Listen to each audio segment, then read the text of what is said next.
Good morning, my dear students. Today we are going to read the second chapter of class 4th English reader, How I taught my grandmother to read. कैसे मैंने अपनी grandmother को पढ़ना सिखाया. Written by सुधा मूर्ति. इस chapter में सुधा मूर्ति बताती हैं कि कैसे उन्होंने अपनी ग्रैंडमदर को पढ़ना और लिखना सिखाया. Because her grandmother never go to school, so her grandmother didn't know how to read and write. Let's start the chapter. When I was a girl of about 12, I used to stay in a village in North Karnataka with my grandparents. जब मैं 12 साल की थी, लगभग 12 साल की, तो मैं अपने ग्रैंड पेरेंट्स के साथ नॉर्थ कर्नाटका के एक विलेज में रहती थी. Those days the transport system was not very good, so we used to get the morning paper only in the afternoon. उन दिनों ट्रांसपोर्ट सिस्टम भी कोई इतना अच्छा नहीं था, इसलिए हमें जो है मॉर्निंग न्यूज़पेपर भी आफ्टरनून में जाके मिलता था. All of us would wait eagerly for the bus. हम सभी बहुत ही ईगरली, बेचैनी के साथ, उत्सुकता के साथ बस का वेट करते थे. Why we wait for the bus? Because that bus use to come with the papers, weekly magazines and the post. क्योंकि उस बस में क्या आता था? Weekly magazines, newspapers or other posts. At that time Triveni was a very popular writer in Kannada language. Students, उन दिनों Kannada language की बहुत ही पॉपुलर राइटर हुआ करती थी त्रिवेणी. One of her novels called Kashi Yatre was appearing as a serial in a Kannada weekly then. उन्हीं की famous novel में से एक नॉवल है काशी यात्रे, जो कि कन्नड़ वीकली मैगजीन्स में सीरीज में पब्लिश होकर आया करती थी. Series means in parts, episodes. My grand mother Krishtakka never went to school. मेरी grand mother, whose grand mother? Sudha Murthy. Her name was Krishtakka. वो कभी भी स्कूल नहीं गई थी. So she could not read, इसलिए वो पढ़ नहीं सकती थी. Every Wednesday Karmaveera the magazine would come and I would read the next episode of the story to her. हर वेडनेसडे को कर्मवीरा मैगजीन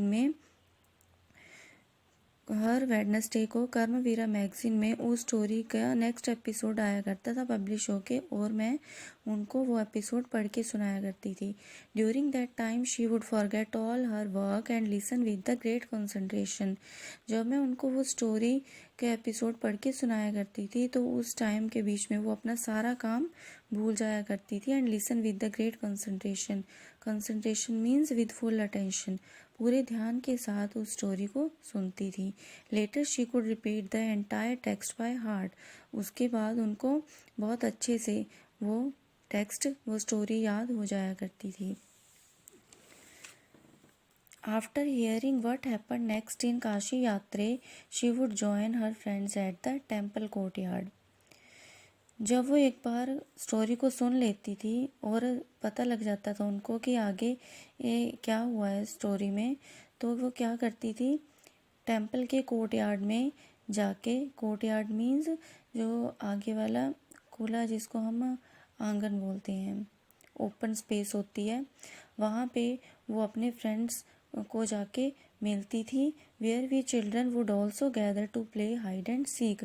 वहीं पे हम बच्चे अक्सर जाके हाइड एंड सीक खेला करते थे.